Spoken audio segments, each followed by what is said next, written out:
রাত 12টা। আর কত দৌড়াবো আল্লাহ, প্লিজ এই অশুভগুলোর হাত থেকে রক্ষা করো। যে করেই হোক না কেন, এই প্রমাণটাকে হাতছাড়া করা যাবে না। এর মধ্যে যে হাজারো মানুষের প্রাণ জড়িয়ে আছে, একে কিছুতেই ওদের হাতে দিলে চলবে না। নিজের জীবন গেলে যাক, তবুও যেন এই প্রমাণ মিস্টার লিরিকের হাতে তুলে দিতে পারে। ঈশা এগুলো ভাবতে ভাবতে এক চিপায় ঘি লুকালো। গুন্ডাগুলো এদিক ওদিক করে ঈশাকে খুঁজতে লাগলো। ঈশা চুপটি করে এক কোণে বসে আল্লাহকে ডাকতে লাগলো, যেন এদের হাতে কিছুতেই ধরা না পড়ে। গুন্ডাগুলো অনেক খুঁজেও ঈশাকে পেল না। তারপর ওদের ভাষায় ওরা বলতে লাগলো, কি রে, মেয়েটা কোথায় হয়ে গেল? আশেপাশে আছে, খুঁজো ভালো করে, নইলে আমাদের নিস্তার নেই। বলেই ওরা অন্যদিকে চলে গেল। ঈশা হাফ ছেড়ে বাঁচত। গুন্ডাগুলো চলে যেতে ঈশা বেরিয়ে আসলো। কিছু দূর হাঁটতেই পেছনে তাকিয়ে দেখলো আবার সেই গুন্ডাগুলো তার পেছনে আসছে। এতে ঈশার বুঝতে বাকি রইল না এটা ওদের ঈশাকে ধরার একটা ফাঁদ ছিল, আর ঈশা সেটা না বুঝে তাদের ফাঁদে পা দিয়েছে। আবার ঈশা দৌড়াতে লাগলো। গুন্ডাগুলো পিছে পিছে আসতে লাগলো। দৌড়াতে গিয়ে ঈশা পা পিছলে কাদায় পড়ে গেল। এতে মাস্ক সহ পুরো শরীরে কাদা লেগে গেল। তবুও হার না মেনে উঠে আবার দৌড়াতে লাগলো। দৌড়াতে দৌড়াতে জঙ্গল থেকে রাস্তায় চলে আসলো। এই নির্জন রাস্তায় কাউকে পাচ্ছে না যে কারো কাছে সাহায্য চাইবে। ঈশাও হাঁপিয়ে গেছে অনেকটা। হঠাৎ ঈশা পিছে তাকিয়ে দেখলো একটা গাড়ি তার দিকে ধেয়ে আসছে। ঈশা চোখ বন্ধ করে সেখানে দাঁড়িয়ে এলো। আরেকটুর জন্য ঈশা গাড়ির নিচে পড়া থেকে বেঁচে গেল। ঈশা চোখ মেলে দেখলো তার সামনে একটা ব্ল্যাক কালার কার, আর সামনে ড্রাইভার বসে আছে। পেছনে নিশ্চয়ই মালিক বসে থাকবে, তার কাছে হেল্প চাই, দেখি হেল্প করে কিনা। যেই ভাবা সে কাজ। ঈশা গাড়ির পেছনের সিটে জানালার কাছে টোকা দিলেন। সাথে সাথে কাঁচটা খুলে গেল। সামনের মানুষটার দিকে তাকিয়ে ঈশা অবাক। এসে কাকে দেখছে, কারণ গাড়িতে যিনি বসে আছে তিনি থাইল্যান্ডের নাম করা টপ 1 বিজনেসম্যান আর মডেল রিয়ান হার্স। ঈশা এত কিছু না ভাবে রিয়ানকে ইংলিশে বলল, প্লিজ আমাকে বাঁচান, কিছু গুন্ডা আমার পিছে পড়েছে। Are you mad? আমি কেন আপনাকে সাহায্য করতে যাব? প্লিজ। হ্যাঁ, যখন ঈশা বলতে চাইলো তখন হঠাৎ খেয়াল করলো গুন্ডাগুলো জঙ্গল থেকে বেরিয়ে এসেছে আর ঈশাকে খুঁজছে। তাই ঈশা আর রিয়ানের অনুমতি না নিয়ে গাড়ির দরজা খুলে ভেতরে ঢুকে পড়লো এবং লুকিয়ে পড়লো। আরে আরে, কি করছেন আপনি? এভাবে কেউ ঢুকে পড়ে? আর আপনার পোশাকের অবস্থাও কত বিশ্রী। প্লিজ এদের হাত থেকে আমায় বাঁচান প্লিজ। হাত জোর করে মিনতি করতে লাগলো ঈশা। ছলছল দৃষ্টিতে তাকে মিনতি করলো। রিয়ান ঈশার দিকে কিছুক্ষণ তাকিয়ে ভাবলেন এবং বললেন, ওকে, আমি তোমায় হেল্প করব। ঈশা এতে খুশি হলো। ঈশার মুখে এখনো মাস্ক। ওই লোকগুলো গাড়ির কাছে এসে ঈশার মতো করেই জানালায় কাঁচে টোকা দিল। রিয়ান কাঁচ খুলে দিল এবং এমন ভাব করলো যে সে কিছুই জানে না। তারপর ওরা ওদের ভাষায় রিয়ানকে জিজ্ঞেস করলো, স্যার, এইখান দিয়ে একটা মেয়ে যাচ্ছিল, আপনি কি তাকে দেখেছেন? না, দেখিনি। তাহলে এত রাতে এখানে কি করছেন? It's none of your business. আরে চুপ, এখানে থাকলে আমাদের কি? Sir please don't mind. It's okay. বলে ওরা অন্যদিকে চলে গেল আর রিয়ান কাঁচটা লাগিয়ে দেয়। ঈশা লুকিয়ে থাকায় গুন্ডগুলো তাকে দেখতে পায়নি।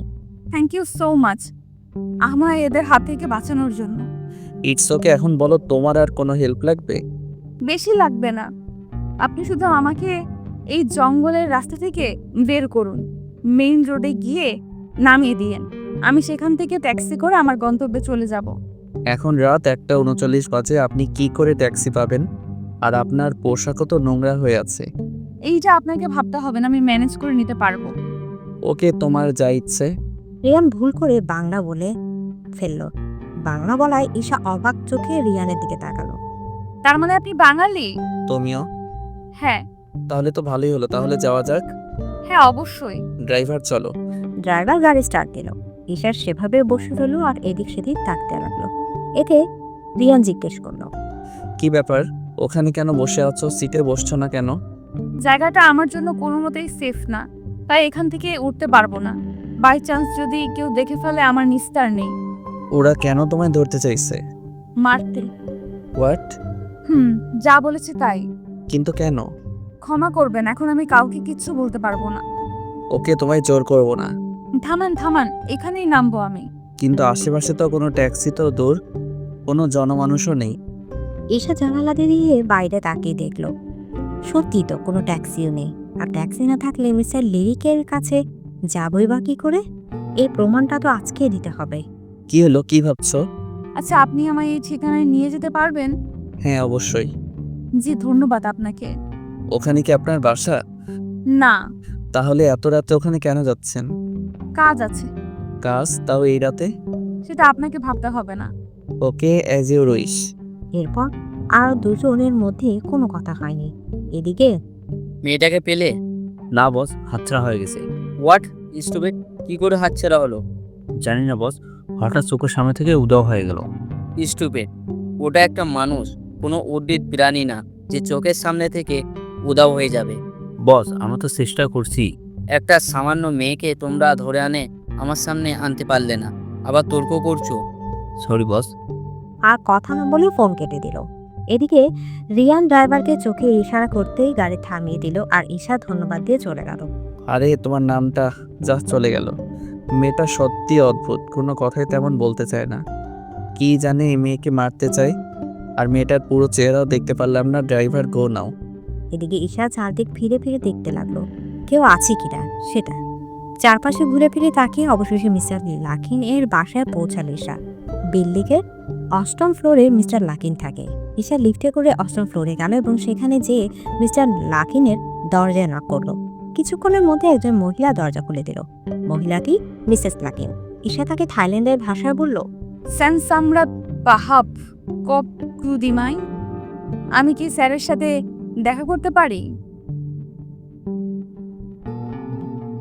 মহিলার অনুমতি পেয়ে ভিতরে ঢুকলো ঈশা। বাংলাদেশের মতো ওদের দেশের তেমন কোনো মিল নেই। রাত 1টা-2টার সময় কোনো মেয়ে বাইরে থাকা কোনো ব্যাপারই না। ভেতরে এসে দেখে মিস্টার লাকিন তার স্টাডি রুমে বসে বই পড়ছেন। বই থেকে চোখ সরিয়ে ঈশার দিকে তাকালেন। ঈশাকে দেখে বই রেখে এক প্রকার দৌড়ে আসলেন মিস্টার লাকিন। মিলাক রামধুনমাই, প্রমাণ পেয়েছো? সাইসার স্ট্রাকচার। বলে ঈশা প্রমাণটা মিস্টার লাকিনের দিকে এগিয়ে দিলেন। লাকিন পুরোটা দেখে বললেন, রামধুন থি সবরবন বেব, একদম পারফেক্ট প্রমাণ। Thanks professor. চা থা সাং ইয়ারিং দি। এখন কি করবা? ক্লাব বান, বাসায় যাব। খুমছা মেদি ট্যাক্সিসন ডোক, এত রাতে কোনো ট্যাক্সি তো পাবে না। টিসা মেল পো মাই থাং খাংওয়েল খাপখুং। পাবো প্রফেসর, আপনি চিন্তা করবেন না। সানমাই সামরাত চা খুনপি খন দিও, আমি তো তোমাকে একা ছাড়তে পারি না। It's okay professor, I will save myself. My খুন খাপ রথ খাং সাং। না, তুমি আমার গাড়ি করে যাও। But professor, no more excuse. ঈশার কিছু বলল না। ওনার গাড়ি করেই সে রাতে ঈশা বাসায় চলে আসে। বাসায় এসে শাওয়ার নিয়ে জামাকাপড় ওয়াশিং মেশিনে ধুয়ে নিল। সূর্য উঠিতেছে। ঈশা সারা রাত একদমই ঘুমাতে পারেনি। তাই ঘুম পাচ্ছে, কিন্তু ঘুমাতে পারবে না, কারণ আবারও ডিউটি আছে। ও হ্যাঁ, আপনাদের তো গল্পের নায়িকার পরিচয়টাই দিলাম না। ঈশা হলো গল্পের নায়িকা। ব্যাংককের ছোট একটি শহরে থাকে। ছোটবেলায় মা মারা যায় আর বাবা 2 বছর আগে। ঈশার জন্ম ব্যাংককেই। বাবা মা বাঙালি, তাই সেও বাংলা ভাষায় কথা বলে। কিন্তু অনেক ক্ষেত্রে এই থাই ভাষার প্রয়োজন হয়, তাই সেটাও শিখে নিয়েছে। সেখানকার কালচারেই ঈশা বড় হয়েছে। অনেক কষ্ট লেখাপড়া করেছে ঈশা। বাবাই ছিল ঈশার সবকিছু, কিন্তু তার বাবাও তাকে একা করে চলে গিয়েছে। রিফার বাবার শেষ স্মৃতি রিফার ছোট্ট বাসাটাই। আর রাতে যে প্রমাণটার কথা হচ্ছিল সেটা অনেক বড় ক্রাইমের ছিল, যেটা ঈশা দায়িত্ব নিয়ে প্রমাণটা জোগাড় করেছে। এরপর দেখতে থাকুন। সব বলে দিলে হবে না তো। ঈশা ছোট একটা জব করে। ঈশা রাধার সময় পায়নি, তাই কোনো রকম কাপ নুডলস খেয়ে রেস্টুরেন্টে চলে আসে। হ্যাঁ, ঈশা একটি রেস্টুরেন্টের ওয়েটার হিসেবেই কাজ করে, সকাল 10টা থেকে বিকেল 5টা। কাল ঈশা রেস্টুরেন্টের কাজ সেরেই প্রমাণ জোগাতে গিয়েছিল। বেচারি অনেক টায়ার্ড, তাই ঘুমে বারবার দুলছে। এই ঈশার দোলুনি দেখে রাতে খুব বলতে লাগলো, থাই ল্যাঙ্গুয়েজে বলল, তুমি ঠিক আছো Isha? Yes, I am all right. I think তোমার ঘুম আসছে। আমি কফি বানিয়ে আনছি। ওয়েট। আরে না না, রাতে বললাম তো আমি ঠিক আছি। কফি বানানোর কোনো প্রয়োজন নেই। তুমি ভালো করেই জানো ম্যাম কি রকম। ম্যাম দেখলে বড় গন্ডগোল হয়ে যাবে, তাই যা বলছি তাই করো। ম্যাম ওর কথা শুনে ঈশা চুপসে গেল, কারণ ওদের ম্যাম অনেক রাগী এবং বদমেজাজি। একটু এদিক ওদিক হলে রাগারাগি শুরু করে দেয় এবং জবটা করতে দেয় না। তেমন কেউই টিকতে পারে না এই ম্যামের মেজাজের কাছে। যারাও টিকে তারাও ভয় ভয় থাকে, যেমন ভয় ঈশাও পাচ্ছে। তবে ঈশা আর রাতিকুই একমাত্র মেয়ে যারা গত 1 বছর ধরে এখানেই আছে। রাতিকু কিছুক্ষণের মধ্যে কফি এনে ঈশাকে দিল। ঈশা চুপচাপ সেটা খেয়ে নিল। খাওয়ার পর ঈশা রিল্যাক্স ফিল করতে লাগলো। হঠাৎ টিভি নিউজে সবাই যা দেখলো তাদের সবাই খুশিতে মেতে উঠল এবং ঈশার মুখে হাসি ফুটল। আল্লাহ, তোমার দরবারে অসংখ্য শুক্রিয়া, আমি পেরেছি আমার কথা রাখতে। ইয়েস। টিভিতে নিউজে বলল, এতদিনই দেশবাসী যে আতঙ্কে ছিল সেটা থেকে এখন সবাই মুক্ত, কারণ যে আমাদের ধ্বংস করতে চেয়েছিল সেই আতঙ্কবাদীর সকল প্রমাণ সহ পুলিশের হাতে গ্রেপ্তার হয়েছে এবং আদালত তাকে তার কুকর্মের জন্য ফাঁসির রায় দিয়েছে। তারপর টিভিতে মিস্টার লাকিনকে দেখালো, কারণ কেসটা তার হাতেই ছিল। ওনার থেকে দায়িত্ব নিয়ে প্রমাণ জোগাড় করেছে এবং তা মিস্টার লাকিনের হাতে সঠিক সময়ে পৌঁছে দিয়েছেন। মিস্টার লাকিনকে একজন জার্নালিস্ট প্রশ্ন করলো, স্যার, আপনি এত বড় প্রমাণ কি করে পেলেন? একজন এই প্রমাণের দায়িত্ব নিয়েছে, আর সেই তার জীবনের ঝুঁকি নিয়ে এত বড় প্রমাণ জোগাড় করেছে। আমরা সবাই তার কাছে কৃতজ্ঞ। আমার এবং পুরো দেশবাসীর তরফ থেকে তাকে অসংখ্য ধন্যবাদ জানাচ্ছি। বলে উনি আর কিছু না বলে জার্নালিস্টদের ইগনোর করে তার গাড়িতে করে চলে গেল। ধন্যবাদ ঈশা অনেকটাই খুশি হলো, কিন্তু কাউকে প্রকাশ করলো না। নিউজ দেখার পর ঈশা তার কাজে মন দিল। হঠাৎই ম্যাম আসলো এবং কাস্টমারদের বলতে লাগলো, আপনাদের আর কিছু লাগবে? আই মিন, সব ঠিক সময় মতো পরিবেশন করতে পেরেছে তো? না, সব সঠিক সময় পেয়েছি। থ্যাঙ্কস স্যার আসার জন্য। বলে ম্যাম ঈশাদের দিকে যেতে লাগলো। ঈশা অর্ডার নিচ্ছিল, তখন অর্ডার নিয়ে ম্যামের কাছে যায়। কি ঈশা, সব ঠিকঠাক করেছে তো? Yes ma'am. Good girl. বলে ম্যাম অন্যদিকে চলে গেল।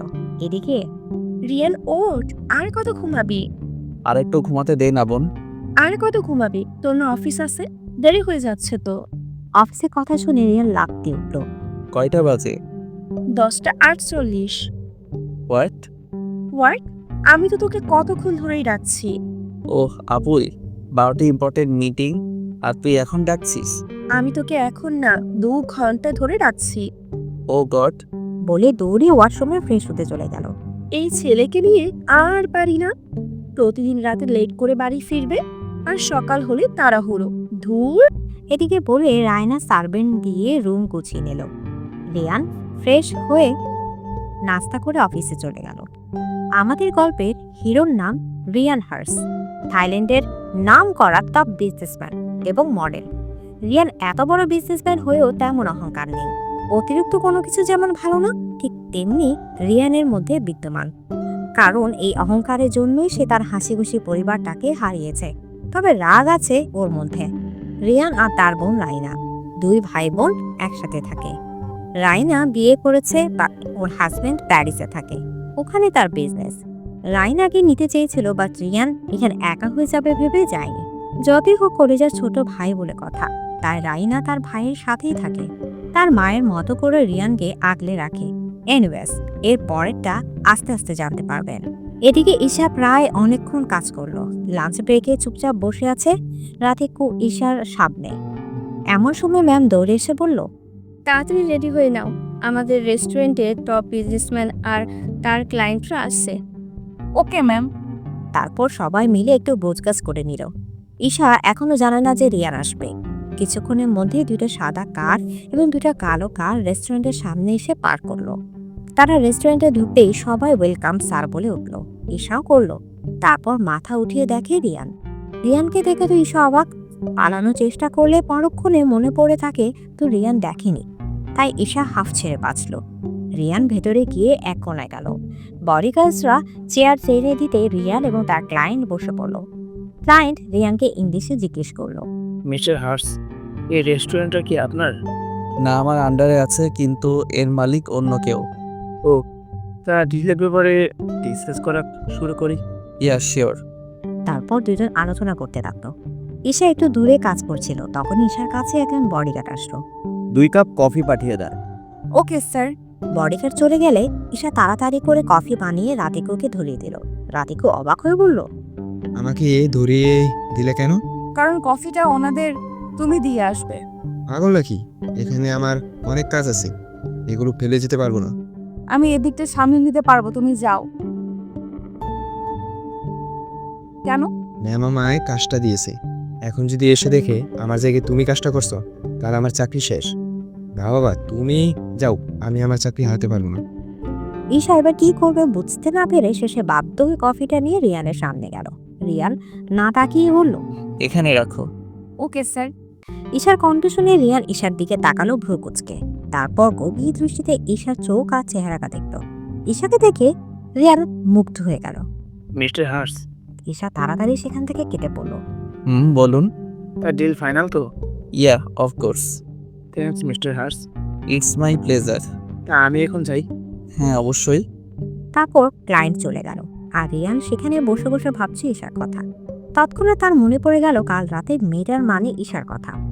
ওয়েট, কাল রাতের মেয়েটার কণ্ঠ আর এই মেয়েটার কণ্ঠ তো প্রায় একই, আর চোখগুলো তো তেমনই। তার মানে কি কালকে রাতের মেয়েটাই মেয়ে? এসব ভাবছিল আর তখনই রিয়ানের বডিগার্ড যে বলে, স্যার যাবেন না? আগে আমার কথা মন দিয়ে শোনো। ইয়েস স্যার, বলুন। যে মেয়েটা আমাদের কফি দিয়ে গেল সেই মেয়েটার সকল ইনফরমেশন আমার চাই। Okay sir. নাও চলো। এদিকে ঈশা দৌড়ে কিচেনে এসে হাঁপাতে লাগলো। ঈশা দৌড়ানো দেখে রাতিকে অবাক হয়ে বলল, কি হলো, এভাবে দৌড়ে আসলে কেন? এমনি। ও, তারপর ওরাও লাঞ্চ করে আবার কাজ শুরু করলো। এদিকে হ্যালো আঙ্কেল, কেমন আছেন? জি ভালো বাবা, তুমি? হ্যাঁ ভালো। তা শুনলাম কেস নাকি কমপ্লিট হয়েছে। হ্যাঁ, একটা মেয়ের জন্যই পেরেছি, নইলে ওই ক্রিমিনালকে ধরা জাস্ট ইম্পসিবল ছিল। মেয়েটা কি আঙ্কেল? আমিও তাকে দেখতে চাই। সামনে পার্টিতে দেখে নিও। আচ্ছা আঙ্কেল, আমি এখন রাখছি, একটু ইম্পর্টেন্ট কাজ আছে। আচ্ছা, ভালো থেকো। বাই। তারপর রিয়ান ফোন কেটে দিল। তখনই রিয়ানের কাছে যে পাশে, স্যার মেয়েটা সম্পর্কে ইনফরমেশন পেয়েছি। তা বলো, মেয়েটার পরিচয় কি? ওর নাম ঈশা, এই শহরেই আছে, বাবা মা নেই, একাই থাকে। ও একটা রেস্টুরেন্টে জব করে গত 1 বছর ধরে। ও আচ্ছা, আর কিছু করে না? নো স্যার, এইটুকুই। তবে মেয়েটা বাঙালি। সেটা আমিও জানি। কি করে স্যার? সেটা তোমার জানা লাগবে না, তুমি এখন যাও। Okay sir. এদিকে বলেই জেফ চলে গেল। তার মনে মনে হাসছে। ঈশা, বাজিয়ে দিলে মনের গিটার। আই থিঙ্ক তোমাকে পছন্দ করে ফেলেছি। ভেবে মুচকি হাসলো। বিকাল 5টায় কিছু খাবার কিনে বাসা চলে আসলো ঈশা। তারপর শাওয়ার নিয়ে খেয়ে নিল। 7টার দিকে ঘুমিয়ে গেল এত ধকল যাওয়ায়। পরদিন ঈশা সময় মতো উঠে আবার রেস্টুরেন্টে চলে গেল। রিয়ানেরও কাজের চাপ বেড়ে যায়, তা সে আর ঈশানের সাথে দেখা করতে পারেনি। কিন্তু প্রতি মুহূর্তে রিয়ানের ঈশার কথা মনে পড়ছে, ভুলতে গেলেও পারে না। এভাবে প্রায় 10 দিন কেটে যায়। রিয়ানের চাপও কমেছে, তার ডিল সম্পূর্ণভাবে সাকসেসফুল। ওহ আপু, আমি এবার 1000 কোটি টাকার ডিলে সাকসেসফুল হয়েছি। আই এম সো হ্যাপি আপু। কংগ্রেচুলেশনস ভাই, আমিও খুব খুশি হয়েছি। আচ্ছা, আমার জরুরি কাজ আছে আপু, আমি যাই কেমন? কি কাজ? ওই এমনি, আমি গেলাম, বাই। Okay bye. তারপর রিয়ান বেরিয়ে পড়ল। গাড়িতে যে উঠতে যাবে অমনি রিয়ানের ফোন বেজে উঠল। রিয়ান বিরক্ত হয়ে ফোন হাতে নিয়ে দেখলো লিজা কল করেছে। এতে তো রিয়ান অনেকটাই বিরক্ত হয়ে যায়। লিজা রিয়ানের কলেজ ফ্রেন্ড। কলেজ থেকে রিয়ানের জন্য পাগল, রিয়ানের জন্য অনেক পাগলামি করে এবং এটাও পাবলিককে বলে বেড়ায় যে সে নাকি রিয়ানের গার্লফ্রেন্ড আর বিয়েও করবে। রিয়ান এসবে অনেকটাই বিরক্ত ছিল, তাই সে একদিন রেগে বলেছিল পাবলিককে, একজন বলছে বলে সত্যি সে আমার ওয়াইফ? আমি কি কখনো নিজের মুখে বলেছি যে সে আমার গার্লফ্রেন্ড বা ওয়াইফ? তাহলে বলবেন কেন? আপনাদের তো মনে হয় রাস্তার পাগল এসে কিছু বললে তাকেও বিশ্বাস করে নেবেন। হ্যাঁ, এসব ফেক নিউজ না ছাপিয়ে প্রমাণসহ ভালো নিউজ ছাপান কাজে দিবে। সেদিন লিজাকে অনেক অপমান করেছে এবং বলেছে যেন কোনো যোগাযোগ না রাখে তার সাথে। পরিশেষে লিজা সুইসাইড করার হুমকি দিল, তাই রিয়ানও আর কিছু করতে পারেনি। রিয়ান হাজার বিরক্তি নিয়ে ফোন রিসিভ করলো। বেবি, তোমায় আমি আগেও বলেছি, এখনো বলছি, ডোন্ট কল মি বেবি। এত কথায় কথায় রাগ করো কেন বলো তো? আচ্ছা বাদ দাও, আমি তোমার সাথে দেখা করব। ইস, কতদিন তোমায় দেখিনি। আমার কাজ আছে, দেখা করতে পারবো না। ওহ বেবি, প্লিজ আসো না। বললাম না কাজ আছে, ডোন্ট ডিস্টার্ব মি। আমি কোনো কথা শুনছি না, তুমি আসবা মানে আসবা। ইটস ফাইনাল, অ্যাড্রেস পাঠিয়ে দিচ্ছি, বাই। বলে রিয়ানকে কিছু বলার সুযোগ না দিয়ে কল কেটে দেয়। রিয়ানও ডোন্ট কেয়ার ভাব নিয়ে গাড়িতে উঠে পড়ে ঈশার সাথে দেখা করবে বলে। মেসেজের টোন বাজলেও সিন করার প্রয়োজন বোধ করেনি রিয়ান। সে যে তার ঈশার সাথে আজ দেখা করবেই করবে। কিছুক্ষণের মধ্যে রিয়ান ঈশার রেস্টুরেন্টের সামনে চলে আসে। রেস্টুরেন্টে ঢুকতেই ভেতরে থাকা সব মেয়েরা চিল্লিয়ে উঠল। এর মাঝে রিয়ান ঈশাকে দেখতে পেল। ঈশা তখন এক কাস্টমারের অর্ডার নিয়েছিল। রিয়ান খেয়াল করলো ঈশা তার দিকে অবাক হয়ে তাকিয়ে আছে, হয়তো আশা করেনি রিয়ান আসবে। রিয়ান মুচকি হেসে ঈশার দিকে এগোতে নিতেই কোথা থেকে লিজা এসে জড়িয়ে ধরলো। লিজাকে এখানে দেখে রিয়ান অবাক। ও বেবি, তুমি আমায় এতটা মিস করো যে আমার বলার সাথে সাথেই চলে আসলে। How cute.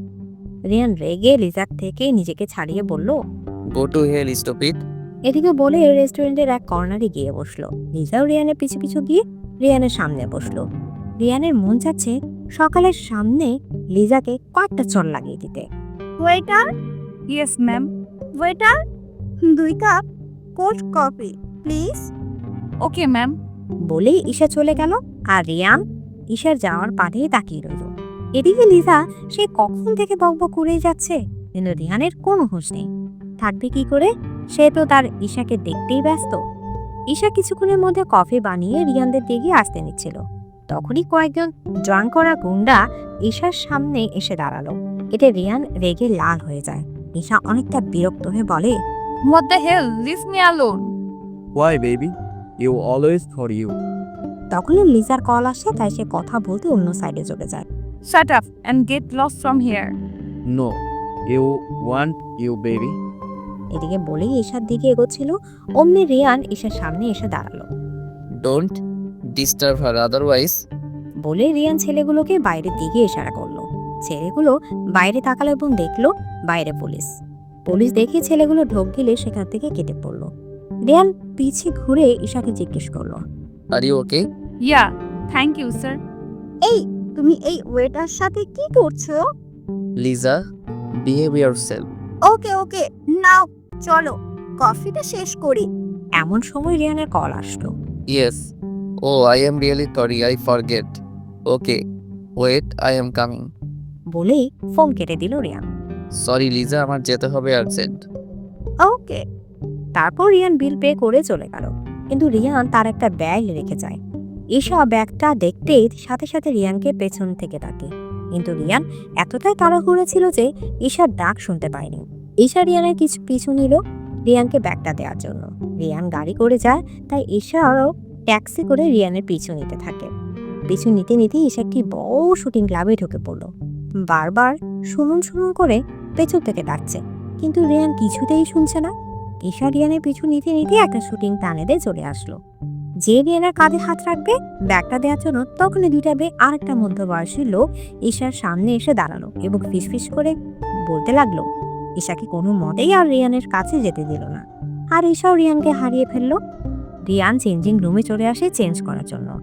হ্যাঁ, রিয়ান একজন মডেলও, এখন তার ফটোশুট হবে, তাই সে এখানে এসেছে। লোকটি আর দুটোর কথোপকথন এমন। ডিরেক্টর স্যার, এই মেয়েটি পারফেক্ট আপনার ফটোশুটের জন্য। আমারও তাই মনে হচ্ছে। তো স্যার, এখন কি করা উচিত? আমাদের girl models absent, so I think okay দিয়েই আমাদের কাজ চালাতে হবে। Are you serious sir? এই মেয়েটি ভালোভাবে সব করতে পারবে? হ্যাঁ, আমার তো তাই মনে হচ্ছে, আর এখন কিছুই করার নেই। এই ফাইলটার জন্য অনেকেই অপেক্ষা করছে। ওকে স্যার, আপনি যা বলবেন। তারপর ডিরেক্টর চলে গেল, আর মেয়ে দুটো ঈশার সামনে দাঁড়িয়ে রইল। ম্যাম, আসুন আমাদের সাথে। কোথায় যাব? আপনি আমাদের নেক্সট ফটোশুটের জন্য সিলেক্ট হয়েছেন। কিন্তু আমি তো কোনো অ্যাপয়েন্টমেন্ট দেইনি, তাহলে কি করে সিলেক্ট হলাম? আমাদের ডিরেক্টর আপনাকে পছন্দ করে সিলেক্ট করেছে, কোনো অ্যাপয়েন্টমেন্ট নয়। আমি ফটোশুট করতে চাই না, সরি। আমি তো রাজি হয়েছে। আরে আরে আমি কখন? নিয়ে চল। আরে আমার কথা তো শুনুন। কে শুনে কার কথা? মেয়ে দুটো ঈশাকে জোর করে চেঞ্জিং রুমে নিয়ে গেল। এদিকে চেঞ্জিং রুমে নিয়ে গিয়ে ঈশাকে জোর করে ড্রেস পরালো। ঈশা তো সেই কখন থেকে বলছে আমি রিয়ান স্যারের সাথে দেখা করব, কিন্তু মেয়ে দুটো বলছে আপনি আগে রেডি হয়ে নিন। ঈশাকে জোর করে মেকআপ আর্টিস্টের কাছে নিয়ে গেল। প্রায় 2 ঘন্টা ঈশার সাথে যুদ্ধ করলো মেয়ে দুটি। হয়েছে হয়েছে, অনেক করেছেন আপনারা। এখন আমার কথা শুনেন, এই ব্যাগ দিতে এসেছি রিয়ান হার্সকে, এর বেশি কিছু না। Got it? ম্যাম, আপনি যদি এখন চলে যান আমাদের চাকরি চলে যাবে, আর চাকরি চলে গেলে আমরা খাবো কি? আর আমার মা, তার চিকিৎসা করব কিভাবে? তাই ম্যাম প্লিজ আমাদের কথা ভেবে এইটুকু উপকার করুন প্লিজ ম্যাম প্লিজ। সত্যিই তো ওদের পরিবার আছে, ওদের পরিবারে হাসি ফোটাতে হয় দিনরাত অক্লান্ত পরিশ্রম করে। আমার জন্য ওদের পরিবারের খুশিটা কি করে ছিনিয়ে নিতে পারি? না, এটা কোনো মতেই সম্ভব না। ওকে, আমি তোমাদের কথা রাখবো। সত্যি ম্যাম? হ্যাঁ, এখন বলো আমায় কি করতে হবে? আসুন আমাদের সাথে। ওকে, তো তোমাদের নামই তো জানা হলো না। আমি রত্না আর ও পিহা। ও আপনার নামও তো জানা হলো না। ও হ্যাঁ, আমি Isha. So cute name. Thanks Biha. এদিকে ও ডিরেক্টর স্যার আর কতক্ষণ ওয়েট করব? আরেকটু আসলে আপনার সাথে যার শ্যুট করার ছিল সে আজ অ্যাবসেন্ট, তাই অন্য কাউকে ঠিক করা হয়েছে। ও এখন যা করে তাড়াতাড়ি করুন, আমারও সময়ের দাম আছে। আচ্ছা স্যার। রিয়ান বারবার ঘুরে দেখছে আর ভাবছে কখন যে শুট শেষ হবে আর কখন তার ঈশার সাথে দেখা করবে। কিছুক্ষণ অপেক্ষা করার পর সামনে তাকিয়ে রিয়ান অবাক, নিজের চোখকে বিশ্বাস করতে পারছে না। এসে কাকে দেখছে? আসলে সত্যি না স্বপ্ন দেখছে ভেবে একবার চোখ বুঝে আবার চোখ দুটো খুললো। না, সে ভুল দেখছে না, এটা ঈশা। হ্যাঁ হ্যাঁ, কোনো ভুল নয়। ঈশাকে রিয়ান হাঁ হয়ে দেখছে। ঈশা একটি ওয়েডিং ড্রেস পরে আসছে, পুরোই হোয়াইট এঞ্জেল লাগছে ঈশাকে। ঈশার এতক্ষণে রিয়ানের দিকে চোখ গেল। রিয়ানকে দেখে ঈশা অবাক, তবুও কিছু প্রকাশ করতে পারছে না। তারপর ঈশাকে রিয়ানের পাশে দাঁড় করায়। রিয়ান আস্তে আস্তে জিজ্ঞেস করলো, তুমি এখানে কি করছো? নাচছি। আপনার কোনো সমস্যা? কই নাচছো? আমি তো দেখছি তুমি দিব্যি দাঁড়িয়ে আছো। তাহলে জিজ্ঞেস করছেন কেন? কে যেন বলেছিল বাঙালি মেয়েরা ঝগড়াটা হয়, এখন তো দেখছি তাকে নোবেল দেওয়া উচিত। ঈশা চরম রেগে রিয়ানকে জোরে চিমটি দিল। এতে রিয়ান লাফিয়ে উঠল।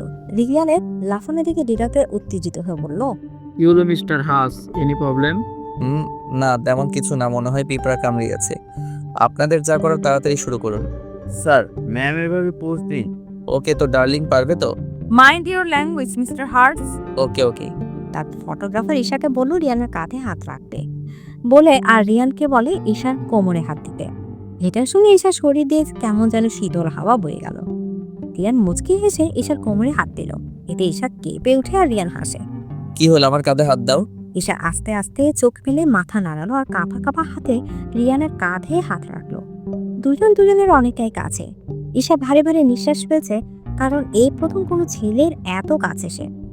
ঈশার এমন নিঃশ্বাস নেওয়াটা রিয়ানের খুব ভালো লাগছে। ফটোগ্রাফার পিক তুলছে, পিয়া আর রত্না ডিরেক্টরকে বলছে, দেখেছেন স্যার কত কিউট কাপল? হ্যাঁ, তা তো দেখতে পারছি। স্যার আপনার পছন্দ আছে বলতে হবে। না, নেক্সট শুটের পালা। তারপর রিয়ান আর ঈশা আরো কিছু শুট করে। শুট করতে করতে প্রায় সন্ধ্যা হয়ে যায়। শুট শেষ হতে ঈশা চেঞ্জিং রুমে চলে যায় চেঞ্জ করতে। চেঞ্জ সেরে বাইরে এসে দেখে রত্না আর পিহা ঈশার জন্য অপেক্ষা করছে। রত্না মুচকি হেসে বলল, থ্যাঙ্কস ম্যাম, আমাদের কথা রাখার জন্য। আপনি সত্যি আমাদের আজ অনেক বড় উপকার করেছেন। এটা কোনো ব্যাপার না, তোমাদের জন্য করতে পেরে আমি অত্যন্ত খুশি। আচ্ছা, এখন আমি যাই, কেমন? আবার পরে কথা হবে। আচ্ছা ম্যাম, সাবধানে যাবেন। আর এই নিন রিয়ান স্যারের ব্যাগ। ওকে, থ্যাঙ্কস।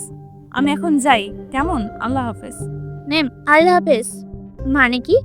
ও সরি, আসলে মুসলিমরা বিদায় আল্লাহ হাফেজ বলে থাকে। ও আচ্ছা, so ma'am bye, take care. Bye you too. তারপর ঈশা চেঞ্জিং রুম থেকে বেরিয়ে গেল। ঈশা বেরোতেই রিয়ান ঈশার সামনে এসে দাঁড়ালো। এতে ঈশা অবাক। আপনি এখানে? হ্যাঁ, আমি ছাড়া আর কি হবে শুনি।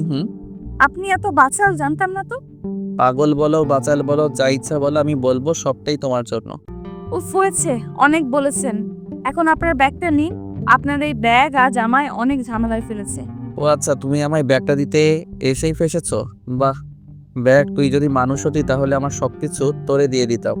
এক্সকিউজ মি, আপনি কি তার ছিলেন নাকি? হ্যাঁ, তোমার জন্যই। উফ, সেই কখন থেকে তোমার জন্য শুরু করেছেন? কি প্রবলেমটা কি আপনার একটু বলতে পারেন? Cause I love you. মজা নিচ্ছেন? একদমই না। Do you love me? No, I don't. Oh come, on বলিও না please. I know love me. আমার এত ইচ্ছা নেই মিথ্যা বলার। ওকে, এখন সরেন, আমি বাসায় যাব। আহা, এত তারা কিসে? চলো আমি তোমায় ড্রপ করে দিই। নো থ্যাঙ্কস, আমি একাই যেতে পারবো। পাগল নাকি, এত রাতে তোমায় একা ছাড়বো? মাত্র 8টা বাজে। রাত কোথায়? আমার কাছে রাতই লাগছে, তাও অনেক রাত। হ্যাঁ, পথ ছাড়ুন বলছি। আমার সাথে যাবা মানে যাবাই। কখনো না।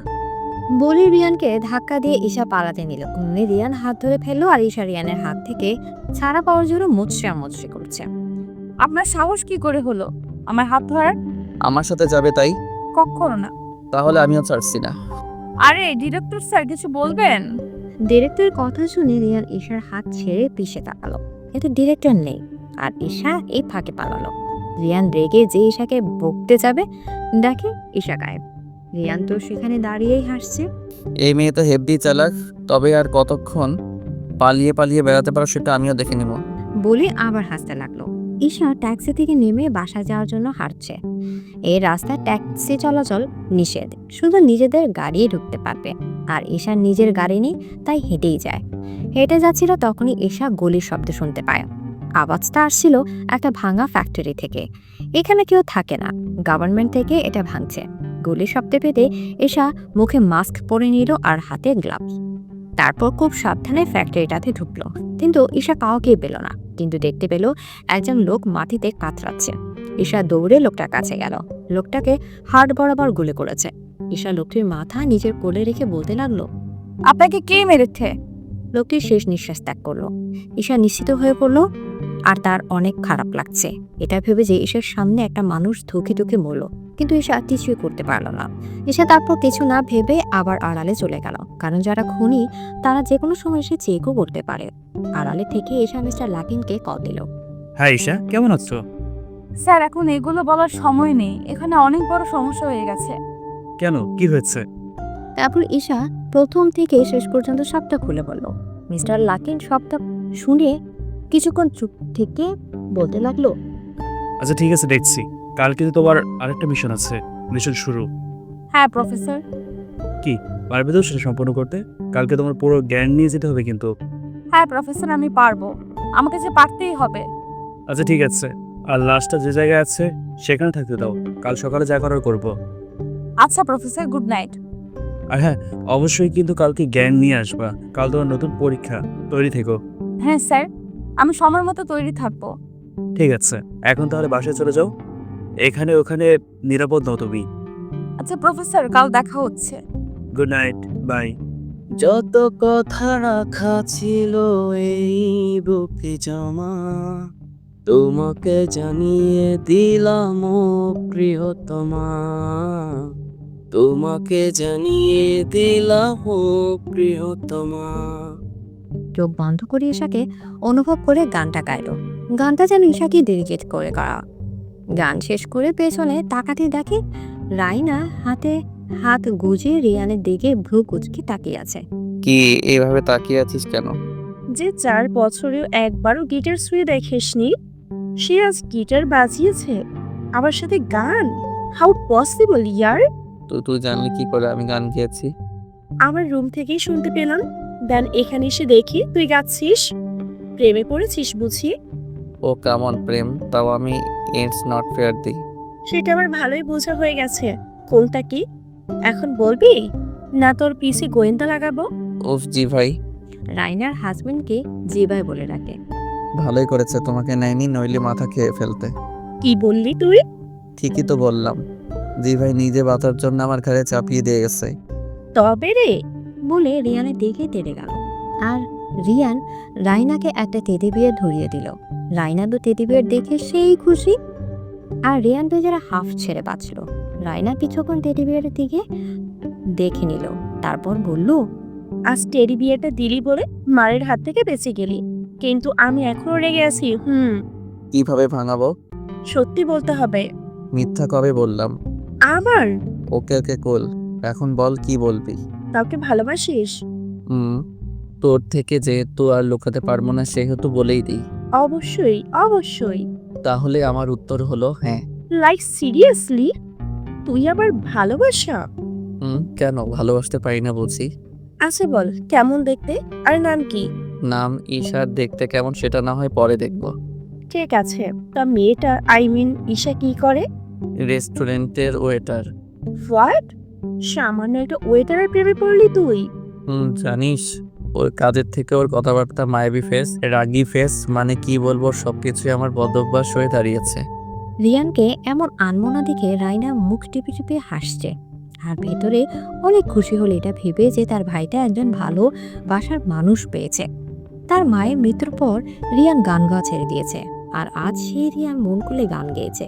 আচ্ছা অনেক বলেছিস, এখন খেয়ে ঘুমিয়ে পড়, অনেক রাত হয়ে গেছে। ওকে, গুড নাইট। Good night. বলে রাইনা চলে গেল, আর রাইনা চলে যেতেই রিয়ান লাইট বন্ধ করে ঘুমিয়ে পড়ল। এদিকে হ্যালো ম্যাম, হ্যাঁ এসে বলো। আসলে আমার সর্দি জ্বর হয়েছে, তাই কিছুদিনের জন্য ছুটি চাইছি। আমি কি ছুটি পেতে পারি ম্যাম? ও সো স্যাড। হ্যাঁ অবশ্যই তুমি রেস্ট নাও আর মেডিসিন নেবে ঠিক মতো, বুঝলে? হ্যাঁ ম্যাম, ভালো থাকবেন। তারপর ঈশা ম্যামের ফোন কেটে দেয়।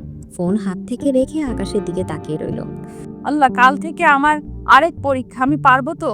আমার কাজটা ঠিক মতো করতে পারবো তো? আমার বাবা কাল থেকে তোমার মতোই একটা নাম হবে আমার। তোমার সম্মান আর কঠোর পরিশ্রমের জন্যই আমি এই পথে যাচ্ছি।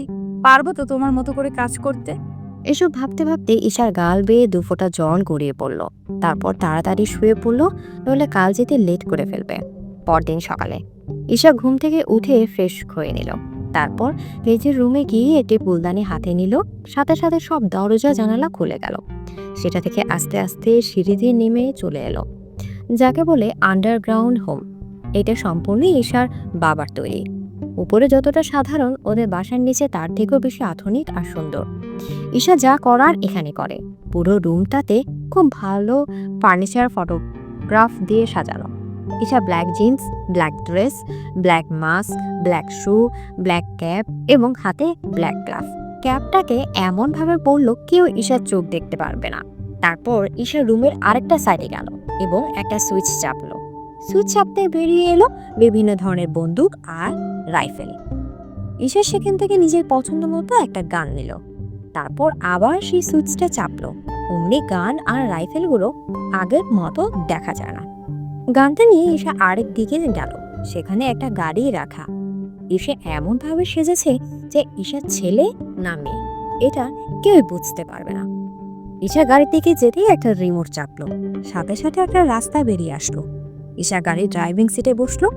তারপর গাড়ি স্টার্ট দিল। গাড়ি আস্তে আস্তে জঙ্গলের রাস্তা দিয়ে বেরোলো। তারপর যে জায়গায় খুন হয়েছে সেই জায়গায় চলে আসলো। সেখানে অনেক মানুষজন, রিপোর্টার্স, পুলিশ, সিআইডি অফিসার্স।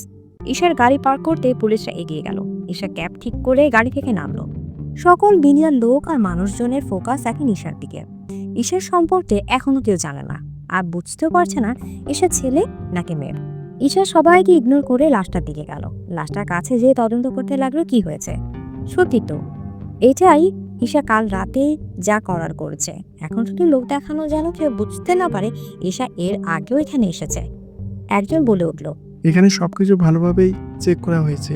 ওনার হাত বরাবর গুলি লেগেছে, আর ওনার পরিচয়পত্র ওনার পকেট থেকে পেয়েছি। বলেই ইহিয়াত আইডি কার্ডটি ঈশাকে দিল।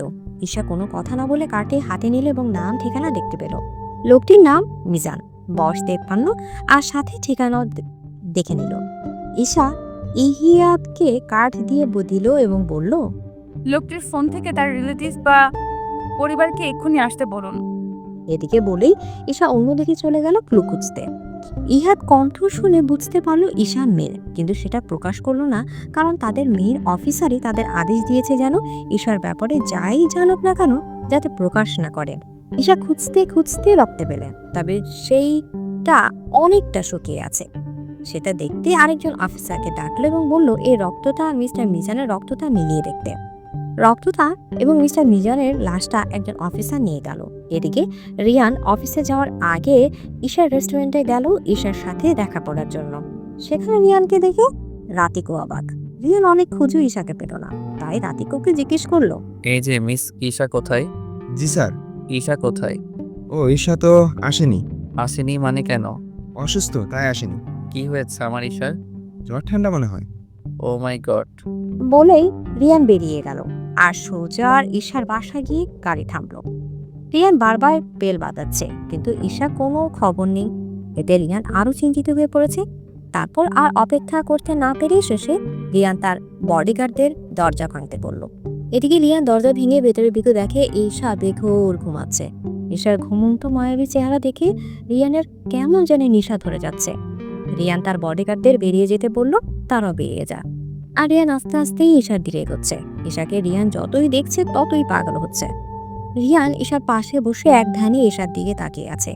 মনে হচ্ছে যেন রিয়ান সারা জীবন কাটিয়ে ফেলতে পারবে ঈশার এই ঘুমন্ত চেহারাটা দেখে। রিয়ান আস্তে আস্তে একটা ভালোবাসার পরশ এঁকে দিল ঈশার কপালে। এতে ঈশা কিছুটা নড়ে চড়ে উঠল। আস্তে আস্তে চোখ খুলে দেখলো রিয়ান তার পাশে বসে আছে। রিয়ানকে দেখে ঈশা লাফ দিয়ে উঠল। ঈশার এমন লাফ দেওয়া দেখে রিয়ান ভয় পেয়েছে, আবার বড় হয়েছে। উনি এখানে কি করছেন? আর আমি বা আমার বাড়িতে কি করে? আমি না খুনের ওখানে ছিলাম। হে আল্লাহ, উনি কি তাহলে আমাকে এখানে এনেছেন? জেনে গেছে নাকি আমার আসল পরিচয়? উফ, থুর, কি যে হচ্ছে আমার সাথে। কি হলো এইভাবে লাফিয়ে উঠলেছে? আপনি এখানে কি করছেন? আমার বাড়ির ঠিকানা কোথায় পেলেন? আহা, এত উত্তেজিত হওয়ার কোনো প্রয়োজন নেই, তুমি শুয়ে পড়ো। আস্তে আস্তে সব বলছি, এখন তুমি অসুস্থ। সে নিজের হাত কপালে দিয়ে দেখলো সত্যি সত্যি জ্বর। এ মা, আমার জ্বর আসলো কি করে? সকালে তো জ্বর ছিল না, আর এখন এত মাত্রায় জ্বর কি করে? মনে মনে হাত দিয়ে বুঝলে তো জ্বর আছে। হ্যাঁ, এখন লক্ষ্মীবের মতো শুয়ে পড়ো। ডাক্তারকে ফোন করে জানিয়ে দিয়েছি, উনি কিছুক্ষণের মধ্যেই চলে আসবেন। কি দরকার এত উতলা হওয়ার, তাও আমার মতো সাধারণ মেয়ের জন্য? রিয়ান রেগে ঈশা একদম কাছে চলে যায়। এতে ঈশা অনেকটা ভয় পেয়ে যায় আর কাঁপা কাঁপা গলায় বলে, কি করছেনটা কি? সরুন বলছি। আমার সবটা জুড়েই শুধু তুমি। তুমি আমার হৃদয়ের প্রতি কোনায় কোনায় আছো। জানো, তোমাকে ভাবতে ভাবতে কত দীর্ঘ রাত পার করেছি। তোমাকে ছাড়া এই রিয়ান হাসমিত, বুঝলে? খুব ভালোবাসি যে তোমায়, তাই তো তোমায় যত্ন করতে তোমায় সারাদিন ভাবতে পারি না। আর আমি সবসময়ই এই তোর মাঝে থাকতে চাই। এদিকে রিয়ানের কথাই শুনে ঈশা পুরোই স্তব্ধ। এত বড় একজন বিজনেসম্যান মডেল কিনা শুধু তার জন্য এত পাগল। এতেই বুঝে যায় রিয়ান তাকে কতটা ভালোবাসে। আপনি এখানে কি করছেন? কি করে এলেন? তোমার সাথে দেখা করার জন্য রেস্টুরেন্টে গিয়েছিলাম, সেখানে তোমায় না পাইনি। পরে জানতে পারি তুমি অসুস্থ, তাই এখানে চলে আসি। রিয়ানের কথায় ঈশা হাঁফ ছেড়ে বাঁচল। যাক, তাহলে উনি আমার ব্যাপারে কিছুই জানেন না, কিন্তু আমায় এখানে আনলো কে? স্ট্রেঞ্জ। মনে মনে ও আচ্ছা, আর ঠিকানা কোথায় পেলেন আমার? যাকে ভালোবাসি তার সামান্য ঠিকানা জানতে পারবো না বুঝি? ঈশা আর কিছু বলল না। কিছুক্ষণের মধ্যে ডাক্তার আসলো এবং ঈশা চেক আপ করলো। জ্বর এসেছে, অনেকটাই সাবধানে থাকবেন, রেস্টে থাকতে হবে, বেশি বেশি ঘুমাতে হবে, আর টাইম মেনটেন করে খেতে হবে। কিছু ওষুধ দিচ্ছি, সেগুলো আনিয়ে টাইমলি খাওয়াবেন। আচ্ছা ডাক্তার। তারপর ডাক্তার ওষুধ দিতে সেটা নিয়ে গেল একজন বডিগার্ড। কিছুক্ষণের মধ্যে ফিরেও এলো। তারপর রিয়ানকে ওষুধগুলো বুঝিয়ে দিয়ে চলে গেল। রিয়ান বডিগার্ডদের বলল ওষুধগুলো গাড়িতে রাখতে। তারাও রিয়ানের কথা মতো চলে গেল। উষা শুয়েছিল, অমনি রিয়ান ঈশাকে কোলে তুলে নিল। ঈশা তো 907 ভোল্টের শক খেল রিয়ানের কাণ্ডে। কিছুক্ষণ চোখ বড় বড় করে হা হয়েছিল। যখন রিয়ান ঈশাকে গাড়িতে উঠাবে অমনি ঈশা রাফাতে লাগলো নামানোর জন্য। ছাড়ুন আমাকে। কোলে তোলার সাহস কি করে হলো আপনার? আর আমায় কোথায় নিয়ে যাচ্ছেন? নামান বলছি, নামান। ওফ আল্লাহ গো, এত জোরে কেউ চিল্লে? চুপ করো তো, সবসময় এমন মাসির মতো বনবন করো কেন? কি বললেন? আমি মাছির মতো ভনভন করছি? আমি যদি মাছি হই তাহলে আপনিও কাল্লা কাক, আর কাকের মতো কা কা করে আমার মাথা খান। চুপ করবা না, আসার মারবো। রিয়ানের কথা ঈশা ভয় পেয়ে একদম চুপ হয়ে গেল আর শক্ত করে গলা জড়িয়ে ধরলো যদি রিয়ান সত্যি সত্যি ফেলে দেয় এই ভয়ে। ঈশার কান দিয়ে রিয়ানের রাগ উধা হয়ে গেল আর জোরে হাসতে লাগলো। রিয়ানের হাসিতে ঈশা পুরো অবাক বনে গেল। কি হলো, এভাবে হাসছেন কেন? তোমার এমন বাচ্চামো দেখে। আমি আবার কোথায় বাচ্চামো করলাম? এই যে কেমন শক্ত করে গলা জড়িয়ে ধরেছ। আমি সাথে ধরিনি, আপনি যদি ফেলে দেন তাই ধরেছি। ও তাহলে আমায় ভয় পাও? ভয়, তাও আপনাকে? হাস্যকর। আপনাকে অবিশ্বাস করি, কিন্তু ভয় না, অবিশ্বাস করি। ও আচ্ছা, তাই নাকি? তাই। ভয় কাকে বলে সেটা ভালো করে বোঝাবো। বলে ঈশাকে গাড়িতে বসালো আর নিজেও ঈশার সাথে বসলো। ঈশা তো হ্যাপ দিয়ে ভয় পেয়ে গেছে আর বারবার ভয়ে ঢোক গিয়েছে। এটা ভেবে যদি কোথাও মেরে তাকে ফেলে দেয়। তো দেখুন, আমাকে ছাড়ুন, নইলে আমি পুলিশকে কল করব। কেন? এই যে আমাকে আপনি মেরে ফেলে দিয়ে আসবেন, তাই। এদিকে ঈশার কথায় রিয়ান তো হু হু করে হাসতে লাগলো। কি হলো, আমি কি হাসির কথা বলেছি? এত হাসছেন কেন? বেচারা রিয়ান হাসির জন্যই কোথায় বলতে পারছে না, এমন অবস্থা। এতে ঈশা আরো রেগে যায়। কি হলো বলবেন না? আমি চেঁচাবো? পাগল নাকি? আমি তোমায় কেন মারতে যাব? আমি তো তোমায় আমার বাসায় নিয়ে যাচ্ছি। মানে কি? আপনার বাসায় কেন নিয়ে যাবেন? তোমার কি মনে হয় এই অসুস্থ অবস্থায় তোমায় একা ছেড়ে যাব আমি? সেটা কখনোই হবে না। আমার বাসায় আমার আপু আছে, সাথে অনেক সার্ভেন্টরাও, তাই তোমার কোনো সমস্যা হবে না। বাট আমার এসবের প্রয়োজন নেই, আমি একাই থাকতে পারি, আমার অভ্যাস আছে। আমি থাকতে তোমার আর অভ্যাসের প্রয়োজন নেই, সো চুপ থাকো, নইলে আমি কিন্তু সত্যি সত্যি জঙ্গলে ফেলে দিয়ে আসবো তোমায়। ঈশা ভয়ে চুপসে গেল। তারপর রিয়ান ঈশাকে নিজের বাসায় নিয়ে গেল। বেল বাজাতে রাইনা দরজা খুলে দিল, আর রিয়ানের কোলে এভাবে একটা মেয়েকে দেখে রাইনা অবাক। ভাই, এই মেয়েটি কে? আর কেনই বা তুই ওকে কোলে নিলি? ঈশার তো মন চাচ্ছে লজ্জায় মাটিতে মিশে যেতে। কত মানুষ তাকে রিয়ানের করে দেখছে। ওই ঈশা, এখন ভেতরে তো ঢুকতে দে নাকি? এখানে স্ট্যাচুর মতো দাঁড়িয়ে থাকবো? না না, ভেতরে আয়। তারপর রিয়ান ঈশাকে নিয়ে ভেতরে ঢুকলো। এদিকে ঈশাকে সোফায় বসিয়ে রিয়ান উপরে চলে গেল ফ্রেশ হতে। কি হয়েছে তোমার ঈশা? এদিকে রাইনার এত কেয়ার দেখে ঈশা অবাক। এটা ভেবে যে তাকে রাইনা কি করেছিল। ঈশার এমন অবাক হওয়া দেখে রাইনা মুচকি হেসে বলল, তোমার কথা আগে রিয়ান বলেছে, কিন্তু তোমায় দেখায়নি, তাই তখন চিনতে পারিনি। এদিকে ঈশার হঠাৎ কেন যেন লজ্জা লজ্জা লাগছে। তারপর লজ্জা মাখা ফেস নিয়ে বলল, ও হয়েছে, আর লজ্জা পেতে হবে না। এর মধ্যে রিয়ান চলে আসলো আর ঈশাকে আবার কোলে দিল নিল। এতে ঈশা আরো অনেকটা লজ্জা পায় আর ফিসফিস করে বলে, এই কি করছেন কি? নামান আমাকে, আপু আছে তো। এদিকে রিয়ান চোখ গরম করে ঈশার দিকে তাকালো। এতে ঈশা আবার চুপ হয়ে যায়। বাবা, বউয়ের প্রতি এত কেয়ারিং। তা তো অবশ্যই, তোর কি? আমার কিছুই না। বলে রাইনা কিচেনে চলে গেল। আর রিয়ান ঈশাকে উপরে নিজের রুমে নিয়ে গেল। ঈশার কেন জানি না রিয়ানকে আজ খুব ভালো লাগছে। আচ্ছা, আজ ওনাকে এতটা কেন ভালো লাগছে? আমি কি তাহলে ওনার প্রেমে পড়লাম? এটা ভেবেই ঈশা মুচকি হাসলো। রিয়ান ঈশার দিকে তাকিয়ে দেখে ঈশা হাসছে, কিন্তু রিয়ান ঈশার হাসির কারণ খুঁজে পেল না। কি হলো, এভাবে হাসছো কেন? না কিছু না। ও তুমি বসো, আমি তোমার জন্য খাবার নিয়ে আসছি। আচ্ছা। তারপর রিয়ান চলে গেল আর ঈশা নিজের ফোন নিয়ে একজন অফিসারকে কল দিল। ইয়েস ম্যাম, আপনি কি এখন সুস্থ? হ্যাঁ, এখন একটা কথা বলুন, আমি বাসায় পৌঁছালাম কি করে? আসলে ম্যাম, আপনি তদন্ত করতেই হঠাৎ সিনক্লেস হয়ে যান, তাই আমরা ধরাধরি করে আপনাকে আপনার বাসায় পৌঁছে দিয়ে আসি। ও আচ্ছা, তা কাজ কত দূর? হ্যাঁ ম্যাম, মোটামুটি ভালোই। আর জানা গেছে ভদ্রলোকটি গুলিতেই মারা যায়। সেটা আমিও জানি, অন্য নিউজ বলুন। এই রক্তের ডিএনএ আর মিস্টার মিজানের ডিএনএ কি ম্যাচ করেছে? নো ম্যাম, সেই রক্তটি অন্য কারো, হয়তো খনি। তবে হ্যাঁ, জানা গেছে মিস্টার মিজান মারা যাওয়ার পূর্বে খনিটার সাথে দস্তাদস্তি করেছে নিজেকে বাঁচানোর জন্য। ও আচ্ছা, আমি সুস্থ হলে আসার চেষ্টা করব। Okay ma'am. আচ্ছা, এখন রাখছি। এদিকে ঈশা ফোন রাখতেই দেখলো রিয়ান ঈশার দিকে খাবার নিয়ে তাকিয়ে আছে। ঈশা ভেতরে ভেতরে ভয় শেষ। এটা ভেবে যে রিয়ান কিছু শুনে ফেলেনি তো। কার সাথে কথা বলছিলে? ও, রাতিকও ফোন করেছিল, তার সাথেই কথা বলছিলাম। ও রিয়ানের কেন যেন মনে হচ্ছে ঈশা তার থেকে কিছু একটা লুকোচ্ছে, কিন্তু কি সেটা সে বুঝতে পারছে না। ওকে, এখন খেয়ে নাও তো। আচ্ছা দিন। ঈশা নিজের হাতে খেতে চাইলে রিয়ান কেড়ে নিয়ে বলে, না, আমি খাইয়ে দিব, সো চুপচাপ থাকো। কিন্তু আবার ঈশা আর কিছু বলল না। রিয়ান নিজের হাতে খুব যত্নে ঈশাকে খাইয়ে দিল। আচ্ছা, আপনার বাবা বা মাকে যে দেখছি না? আমার মা নেই আর বাবা। ও, ক্ষমা করবেন, কিন্তু আপনার বাবা? উনি অন্য দেশে থাকেন আর তার সেকেন্ড ওয়াইফকে নিয়ে। সরি, আপনাকে এভাবে জিজ্ঞেস করা উচিত হয়নি। 2 দিন পর তো এমনি আমার বউ হবা, এতে প্রশ্ন করতেই পারো। এদিকে রিয়ানের কথা ঈশা আর কিছুই বলল না, চুপচাপ মাথা নিচু করে রইল। এতে রিয়ান মুচকি হাসলো। এভাবেই চলতে থাকে। এসে কয়েকদিনে রিয়ানের মতো এত কেয়ারকে ভালোবেসে ফেলেছে যা প্রকাশই করেনি। ঈশা ফোনে তার টিমকে এটা ওটা করতে বলে, কারণ সে রিয়ানের বাসা থেকে কোনো মতেই বের হতে পারবে না। প্রতি জায়গায় সিকিউরিটি আর বডিগার্ড। এমনিতেও ঈশা তার ড্রেসটাও আনেনি যা পরে বের হতে পারবে। হ্যাঁ, ঈশা আন্ডারগ্রাউন্ড এজেন্টস পুলিশের আর সিআইডি অফিসারদের লিডার। ঈশার উপরও একজন বস আছে, তবে তার থেকেও বেশি প্রয়োজন ঈশাকে। ঈশা শুধু একটা কথায় মন দিয়ে ভাবে, মিস্টার মিজানকে যখন ঈশা জিজ্ঞেস করেছিল যে কে তাকে গুলি করেছে, তখন মিস্টার মিজান তাকে বলেছিল যে মম। এই মমটা কে সেটাই বোঝার চেষ্টা করছে। কিছুক্ষণ ভেবেই তাড়াতাড়ি উঠে পড়ল। না, এখানে চুপ করে বসে থাকা যায় না, আমাকে এখন যেতেই হবে, যে করেই হোক। বলে ঈশা রেডি হয়ে বেরিয়ে গেল। রুম থেকে বেরোতে দেখলো রাইনা তার রুমের দিকে আসছে। এই কয়েকদিনে খুব ভাব জমেছে রাইনা আর ঈশা। ঈশা রেডি হওয়া দেখে রাইনা জিজ্ঞেস করলো, কি হলো, কোথায় যাচ্ছ? মানে অনেক দিন তো হলো এখানে আসলাম, আমার এখন বাসায় যেতে হবে, আর এমনিতেও আমার ডিউটি আছে। তুমি এখানেই থাকবে ব্যাস। কিন্তু আপু একটু বোঝেন, আমার যেতেই হবে।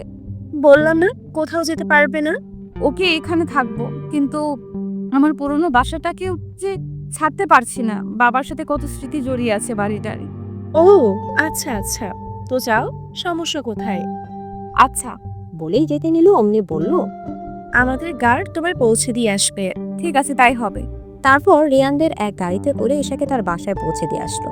ঈশাও বাসায় পৌঁছাতে তার পোশাক পরে আন্ডারগ্রাউন্ড দিয়ে গাড়ি নিয়ে বেরিয়ে পড়লো। ঈশা আবার সেই জায়গায় আসলো আর রাত পর্যন্ত অপেক্ষা করতে লাগলো। অপেক্ষা করতে করতে এক পর্যায়ে দেখলো একটা ছেলে ড্রিঙ্ক করতে করতে আসছে আর কি সব প্রলাপ বকছে। ঈশা দ্রুত তার টিমকে ডাকলো ফোন করে। তারাও কিছুক্ষণের মধ্যে এসে ছেলেটাকে পাকড়া করলো। তারপর ঈশা ধীরে ধীরে বেরিয়ে আসলো। কি হচ্ছে কি? কে আপনারা? আর আমাকে কেন ধরে রেখেছেন? খুন করে বলছিস আমি কিছু করিনি? মানে খুন? কিন্তু কে করেছে? চুপ, নিজেকে কি মনে করেছিস খুব ইনোসেন্ট? আরে আমি বা কিছু করিনি। আচ্ছা মানলাম তুই কিছু করিসনি, কিন্তু তুই এত তোতলাচ্ছিস কেন? আমি সত্যি কিছু জানি না, বিশ্বাস করেন। চুপ, এখন নাম বল। মারুফ। এই রক্তের ডিএনএ আর ওই রক্তের ডিএনএ ম্যাচ করো, গিয়ে যাও। ওকে মেয়ে, এই চল। বলেই টেনে নিয়ে যেতে লাগলো আর মারু বারবার বলতে লাগলো, ম্যাম, আমি কিছু করিনি, আমার কোনো দোষ নেই। ঈশা একটা দীর্ঘশ্বাস নিয়ে যে পেছনে ঘুরলো, সাথে সাথে চমকে উঠলো আর অবাকও, কারণ পিছে রিয়ান দাঁড়িয়ে আছে। ঈশা নিজের ক্যাপটা খুলে কাঁপা কাঁপা গলায় বলতে লাগলো, আপনি এখানে কি করছেন? সেটা তো আমার তোমাকে জিজ্ঞেস করার কথা, কে তুমি? আমি ঈশা, কি হয়েছে? আমি জানি তুমি ঈশা, তোমার আসল পরিচয় জানতে চেয়েছি ড্যামি। এদিকে রিয়ানের চিৎকারে ঈশা ভয়ে কেঁপে উঠল। ঈশার সাথে রিয়ান চিল্লিয়ে কথা বলছে দেখে দুজন অফিসার এসে বলতে লাগলো, মিস্টার হার্স, আপনার সাহস কি করে হয় আমাদের বসের সাথে এভাবে জোর গলায় কথা বলার? এদিকে আর কিছু বলতে নিলে ঈশা ইশারা থামিয়ে দেয়, বলে এখান থেকে চলে যেতে। তারাও চলে যায়। তারা চলে যেতেই ঈশা রিয়ানের দিকে এক পলক তাকিয়ে নিজের গাড়ি যেতে লাগলো। রিয়ানের এই ইগনোর একদম সহ্য হলো না, আবার রেগে চিল্লিয়ে বলল, কি হলো, অ্যান্সার মি। নিজের বাসায় যাও। বলে আবার গাড়ির কাছে যেতে লাগলো। এবার রিয়া নিজের রাগ কন্ট্রোল করতে পারলো না একদমই। সেও পেছন পেছন গিয়ে ঈশাকে গাড়ির সাথে শক্ত করে চেপে ধরলো আর ঈশা ব্যথায় কুকড়ে ওঠে। এত তেজ কিসের? হ্যাঁ, আমি বললাম না আমার অ্যান্সার দিতে, আর তুমি আমাকে ইগনোর করছো। How deer you. প্লিজ ছাড়ুন, আমায় লাগছে আমার। আগে আমার অ্যান্সার দাও, তারপর ছাড়বো। আমি বলছি সবটা। মিস্টার লাকিনের কণ্ঠ শুনে রিয়ান ঈশাকে সাথে সাথে ছেড়ে দিল আর ঈশাও নিজেকে সামলে চুপচাপ দাঁড়ালো। আঙ্কেল, আপনি এখানে? আমি ঈশা গাড়ি নিয়ে চলো বাসায়। আচ্ছা প্রফেসর। রিয়ান ঈশার গাড়িতে ওঠো, আর তোমার বডিগার্ডদের বলো তোমার গাড়ি নিয়ে যেতে। আচ্ছা আঙ্কেল। বলে রিয়ান তার বডিগার্ডদের বলে দিল গাড়ি নিয়ে যেতে। তারা গাড়ি নিয়ে যেতেই ঈশা ড্রাইভিং সাইডে বসলো। মিস্টার লাকিন পেছনের সিটে আর রিয়ান ঈশার পাশে। রিয়ান এসবের কিছু বুঝতে পারছে না। আমরা কোথায় যাব আঙ্কেল? ঈশার বাসায়। ঈশা, স্টার্ট দাও। ওকে প্রফেসর। বলে ঈশা ড্রাইভ শুরু করলো। ঈশার এত ভালো ড্রাইভ দেখে রিয়ান অবাক। আরো অবাক হলো জঙ্গলের দিকে যাচ্ছে দেখে। জঙ্গলের দিকে কেন? তোমার বাসা তো ওই দিকে। দেখে যাও। তাই রিয়ান কিছু বললো না। সে আজ সিদ্ধান্ত নিয়েই নিয়েছে যে সকল রহস্য আজ সে জানবে। কিছুক্ষণের মধ্যে জঙ্গলের ভেতরে পৌঁছে যায় এবং একটা সুইচ চাপতে কয়টা গাছ সরে যায়। আর সেখান থেকে সরু খুব সুন্দর একটা রাস্তা বেরিয়ে আসে। সে রাস্তায় ঢুকতেই গাছগুলো আবার নিজের জায়গায় চলে আসে। এতে কেউই বুঝতে পারবে না এখানে কোনো রাস্তা আছে। এটা একটা আন্ডারগ্রাউন্ড রোড। এসব দেখে রিয়ান জাস্ট হা হয়ে আছে। কিছুক্ষণের মধ্যে ঈশা পার্কিং সাইডে গাড়ি থামালো। তারপর গাড়ি থেকে নেমে ফিঙ্গারপ্রিন্ট দিতেই দরজা খুলে গেল। তারপর মিস্টার লাকিন আর রিয়ানকে ভেতরে আসতে বলে। রিয়ান চারদিকে তাকিয়ে তাকিয়ে শুধু দেখছে। ঈশার সাথে গিয়ে এক সাইডে সোফায় বসলো। এবার বলো কি কি জানতে চাও ঈশার ব্যাপারে? সবটাই। বেশ, বলছি। আর ঈশা, তোমার মনে নিশ্চয় প্রশ্ন এসছে রিয়ানকে কি করে চিনি? তাহলে শোনো, রিয়ানকে আমি ছোট থেকে চিনি। রিয়ানের বাবা আমার বন্ধু ছিল, তাই রিয়ান আমাকে আঙ্কেল বলে ডাকে। আমিও রিয়ানকে নিজের ছেলের মতোই ভালোবাসি এবং বিশ্বাসযোগ্য। ও আচ্ছা। এখন শোনো ঈশার কাহিনী।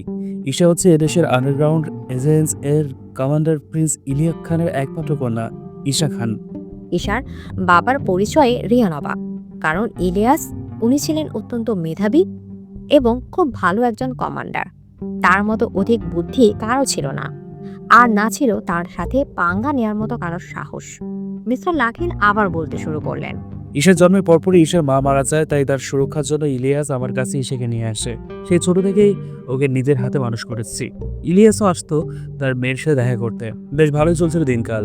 যতদিন দিন যেতে লাগলো ঈশারও এইসব রহস্যময় কাজে তার আগ্রহ বাড়তে থাকে এবং অনেক কিছু জানার আগ্রহ ওঠে, তাই সে সারাক্ষণ বই নিয়ে পড়ে থাকতো। এটা থেকে যখন ঈশা মাধ্যমিক শেষ করলো তখনই ইলিয়াস তাকে নিয়ে যায় এবং ঈশাকে আলাদাভাবে ইলিয়াস শিক্ষা দিত কমান্ডারের কাজ এবং অস্ত্রের সম্পর্কে।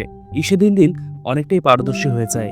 ঈশার বাবার খুব ইচ্ছা ছিল ঈশাকে ইলিয়াসের পদে নিযুক্ত করার, কিন্তু এই পদে আসার আগে ইলিয়াস এদিকে বলে একটা দীর্ঘশ্বাস ফেলে মিস্টার লাকিন ঈশা চোখ দিয়ে জল গড়িয়ে পড়ার আগে সাথে সাথে চোখ মুছে ফেলল। রিয়ানের খারাপ লাগছে তবুও জিজ্ঞেস করলো, তারপর কি হয়েছে আঙ্কেল?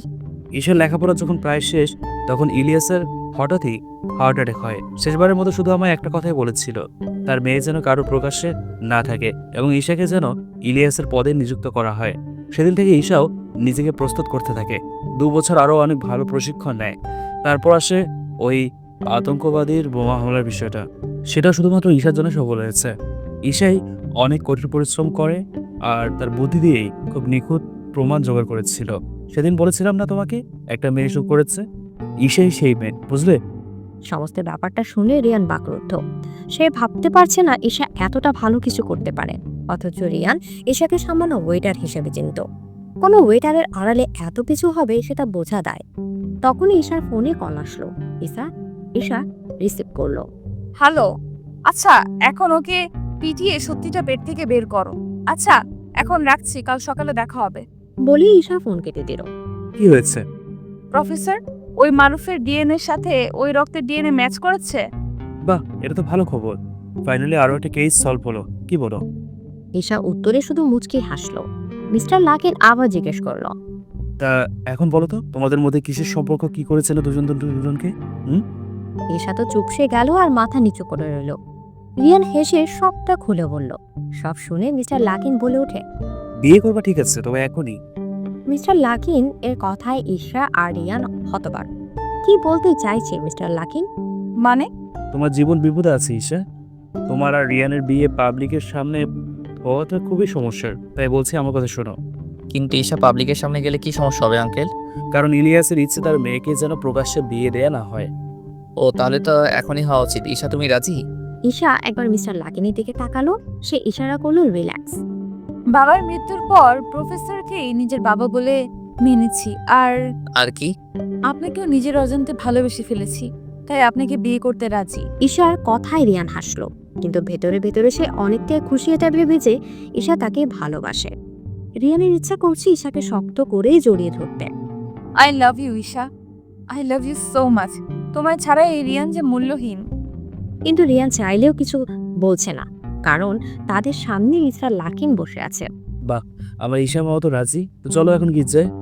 না আঙ্কেল, আমরা মুসলিম, তাই আমি চাই আমাদের ইসলাম রীতিতেই বিয়ে হোক। আমি ওনার সাথে একমত প্রফেসর। আচ্ছা ঠিক আছে, এত রাতে কোথাও এদেশে কাজই পাওয়া যাবে বলে তো মনে হয় না। ওই ব্যবস্থা আমি করতে পারবো, তুমি শুধু তোমার বডিগার্ডদের নিয়ে যা করার করো। আচ্ছা আঙ্কেল। এদিকে বলে রিয়ার ফোন নিয়ে অন্যদিকে চলে গেল। তারপর ঈশা, মিস্টার লাকিন আর রিয়ান উপরে চলে আসলো আন্ডারগ্রাউন্ড থেকে। কিছুক্ষণের মধ্যে রিয়ানের বডিগার্ডরা হাজির হলো প্রয়োজনীয় জিনিসপত্র নিয়ে। তারা কিছুক্ষণের মধ্যে রওনা হলো এবং একটা 5 স্টার হোটেলে গিয়ে গাড়ি থামালো। তারপর 10 নম্বর ফ্লোরে গিয়ে একটা রুমে ঢুকলো। সেখানে আগেই রাইনা আর কাজী সাহেব ছিল। রাইনা ঈশার পেশার সম্পর্কে এখনো কিছু জানে না। রিয়ান আর ঈশা গিয়ে এক সোফায় বসলো আর তাদের সামনে কাজী সাহেব বিয়ে পড়াতে শুরু করলেন। তারপর ঈশা আর রিয়ানকে বিয়ের রেজিস্ট্রেশন পেপারে সাইন করালো। খুব সুন্দরভাবে ইসলামী রীতিতে ঈশা আর রিয়ানের বিয়ে সম্পন্ন হলো। ঈশা আর রিয়ান এখন লিগেলি হাজবেন্ড ওয়াইফ। এটা ভাবতে রিয়ান মুচকি মুচকি হাসছে। সাক্ষী হিসেবে মিস্টার লাকিন আর রাইনা ছিল, তাই তাদেরও সাইন নেওয়া হলো। বিয়ের সকল নিয়ম শেষ করতে করতে ভোর হয়ে যায়। তাই ঈশা রিয়ান আর মিস্টার লাকিনের সাথে নিজের বাসায় চলে আসে এবং ঈশা রেডি হয়ে নেয় অফিসে যাওয়ার জন্য। কাল রাত থেকে কিছুই খাওনি, খেয়ে নাও। আমার কাজ আছে, খেতে পারবো না, তাড়াতাড়ি যেতে হবে। একদম চুপ, মাত্র ভোরটাই চুপচাপ খাও, নাইলে মার খাবা। এই আপনার সাহস তো কম না, আপনি আমাকে মারের ভয় দেখান। কি বললা? না কিছু না খেয়েই যাব। এই তো গুড। তারপর রিয়ান বডিগার্ডকে আনানো খাবারটা ঈশাকে খাইয়ে দিল আর ঈশা রিয়ানকে খাইয়ে দিল। মিস্টার লাকি দূর থেকে দেখে হাসলো। ঈশ্বরের দুজনের জন্যই তৈরি করেছে। খাওয়া দাওয়া শেষ করে ঈশা আর মিস্টার লাকিনকে অফিসে পৌঁছে দিয়ে রিয়ানও নিজের অফিসে চলে গেল। ঈশা আর মিস্টার লাকি মারুফের সামনে বসে আছে আর মারুফ মাথা নিচু করে আছে। তার পাশে মারুফের সাহায্য করার জন্য একজন অফিসার আছে। ঈশা প্রশ্ন করা শুরু করলো। কেন মেরেছিস মিস্টার মিজানকে? উনি আমার কলেজে স্যার ছিল। আগে থেকে আমাকে দেখতে পারতো না, অনেক বাজে কথা শোনাতো, যেখানে সেখানে অপদস্থ করতো। কিন্তু আমি কিছু বলতাম না, হাজার রাগ থাকলেও। আমার ড্রাগসের নেশা ছিল, সেটা আমার স্যার জেনে যায়। তাই আমাকে পুলিশের কাছে দৌড়ে দেওয়ার জন্য সবসময় ফলো করতো। আমি এসবের কিছুই জানতাম না। ওই দিন ফ্যাক্টরিতে ড্রাগসের জন্যই বসেছিলাম। অমনি স্যার আমার সামনে এসে হাজির হয় এবং হুমকি দেয় আমাকে পুলিশের হাতে দৌড়ে দিবে। আমিও ভয় পেয়ে যাই, তাই নিজেকে বাঁচাতে ওনাকে খুন করে দিই আর সেখান থেকে কোনো রকমে পালিয়ে আসি। আচ্ছা, সবই বুঝলাম, কিন্তু তোমার ব্লাড সেখানে কেন ছিল? আসলে আমার হাত কেটে গিয়েছিল স্যারের সাথে ধস্তাধস্তি করার সময়। সামান্য রাইসের জন্য একজন নিরাপরাধ মানুষকে খুন করতে পারে? প্লিজ স্যার, আমাকে ক্ষমা করে দিন। আমি অনেক বড় ভুল করেছি নিজের অজান্তে। এটা ভুল নয়, অনেক বড় অন্যায় করেছিস তুই। তোর জন্য ফাঁসির শাস্তিও আমার কাছে কম মনে হচ্ছে। ছি, সামান্য ড্রাগসের জন্য একটা ফ্যামিলিকে ছাড়খাড় করে দিলি। একবারও ভাবলি না তোরও একটা পরিবার আছে? মিস্টার মিজার তোর বাবার মতোই তো ছিল নাকি? ঈশার কথায় মারুফ কাঁদতেই লাগলো। একে নিয়ে যাও, কালই এর আদালতের রায় হবে। Okay ma'am. তারপর মারুফকে নিয়ে গেল। ঈশা চুপচাপ বসে রইল। মিস্টার লাকি ঈশার কাঁধে হাত রেখে বলল, রিল্যাক্স, আমি এর পরেরটা দেখে নেব। প্রফেসর। আচ্ছা, একটা কথা বলো তো, তুমি জানলে কি করে যে এই মারুফি খুন করেছে? মিস্টার লাকিন প্রশ্নে ঈশা মুচকি হাসলো। মিস্টার লাকিন আবার ভ্রু কুঁচকে বলল, কি হলো বলো? মিস্টার মিজানকে যখন আহত অবস্থায় পাই তখন তাকে জিজ্ঞেস করেছিলাম কে তাকে গুলি করেছে। সে উত্তরে শুধু ম ম মা বলে মারা যায়। আমি সেদিন থেকেই ভাবতে থাকি উনি কার কথা বলতে চেয়েছিল।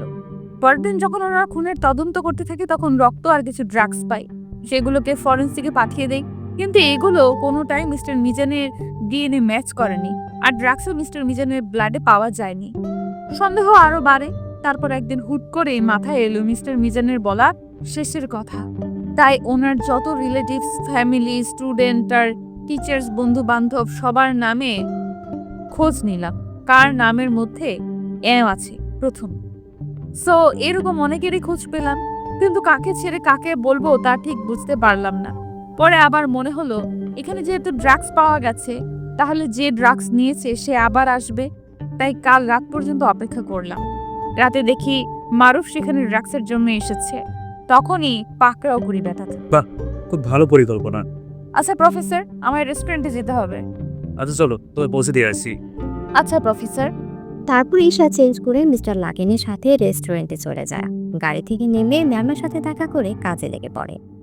রাধিকও ঈশাকে দেখে অনেক খুশি হয়েছে। হঠাৎ টিভিতে ঈশা রিয়ানের করা শুট দেখতে লাগলো। উপস্থিত সবাই ঈশার দিকে অবাক চোখে তাকিয়ে আছে, সাথে রাধিকও। ঈশা একে ঢুকিল, কারণ সবাই ঈশার চারিদিকে জমা হয়ে গেছে আর নানা ধরনের প্রশ্ন করছে, ছবি তুলতে চাইছে। ঈশা কি করবে বুঝতে পারছে না। এমন সময় রিয়ানের বডিগার্ডস ভিড় ঠেলে ঈশার কাছে আসলো আর সবাইকে সরিয়ে দিতে লাগলো। এতে ঈশা একটা স্বস্তি নিঃশ্বাস ফেলে। বডিগার্ডসরা পাবলিককে সরিয়ে দিতেই রিয়ান ঈশার কাছে চলে আসে। পাবলিকের চিৎকার চেঁচামেচি আরো বেড়ে যায়। তুমি ঠিক আছো তো? তোমার কিছু হয়নি তো? ঠিক আছে। তোমাকে এখানে কে আসতে বলেছে? হ্যাঁ, সরি, আসলে এখানে হয়েছে, আর বাহানা করা লাগবে না। এই রেস্টুরেন্টের মালিককে ডাকো। বডিগার্ড ডাকতে চলে গেল আর এদিকে পাবলিকের পরিচয় যেন বাড়তেই লাগলো। এক সময় নিউজ চ্যানেলের লোকরাও এসে হাজির হয় এবং সরাসরি টিভিতে দেখাচ্ছে সবকিছু। মিডিয়ার লোকরা তো একটার পর একটা প্রশ্ন করেই যাচ্ছে। ঈশা কে হয় আপনার? ওনাকে বকছেন কেন? ওনার জন্য এখানে আসার কারণ কি? কিন্তু রিয়ান এসব উত্তর দেওয়ার প্রয়োজন মনে করছে না।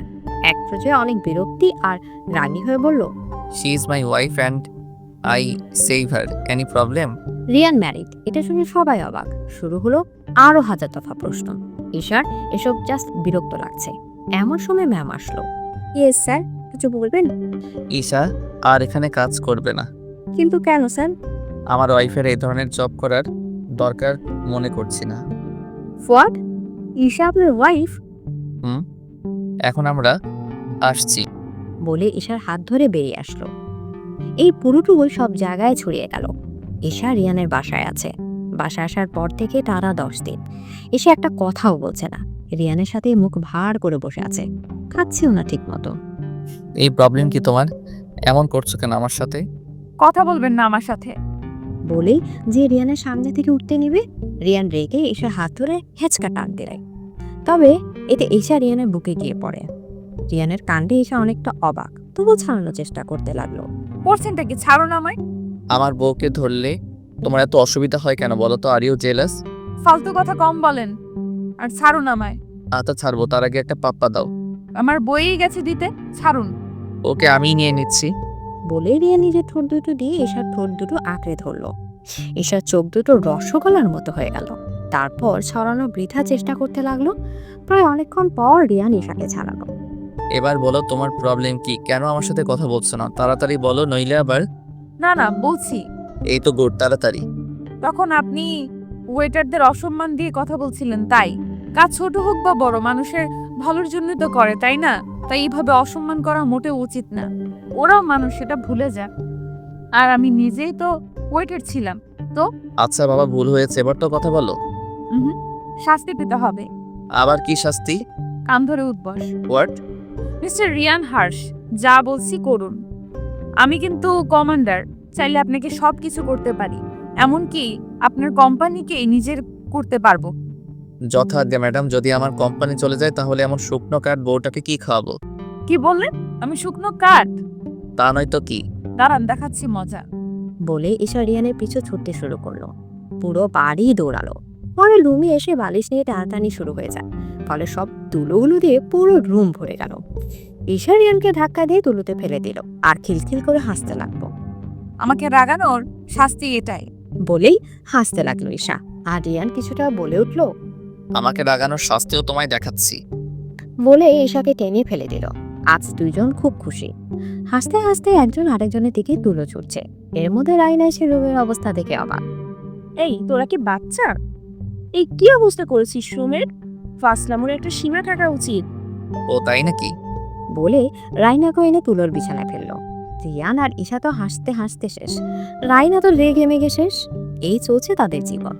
ঈশা এখন একজন মডেল হিসেবে পরিচিত। তবে রিয়ান ঈশাকে তেমন করতে দেয় না, আর নিজেও খুব কম করে। করলো ঈশাকে নিয়ে করে।